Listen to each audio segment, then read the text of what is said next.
Ako ang nauna pero, have a good day, Ate Hope. Isa po ako sa laging nag-aabang ng mga kwento sa page nyo. Itago nyo na lang po ako sa pangalang Shai. Noong 16 na taong gulang pa lang po ako, sumama po akong magtanan kay Jose.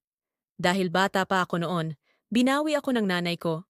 Si Jose naman po ay nagtrabaho sa malayo, pero umuuwi siya sa kapatid niya na malapit sa amin at may isinasama ng ibang babae. Dahil bata pa ako noon, hindi ko po yun pinansin. Pagkalipas ng 30 taon, meron na po kaming kanya-kanyang pamilya. Nagkaroon po ulit kami ng communication ni Jose. Hiwalay na siya sa kanyang asawa, samantalang ako naman po ay may kinakasama.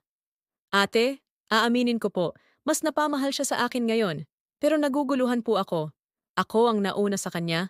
Pero ngayon parang magiging bahagi na lang ako ng buhay niya dahil kasal siya sa babaeng ipinagpalit niya sa akin. Hindi ko alam kung tama pa bang bigyan ng pagkakataon ang aming kwento. Sana po ay mapayuhan ninyo ako. Maraming salamat po, Ate Hope, at more power po.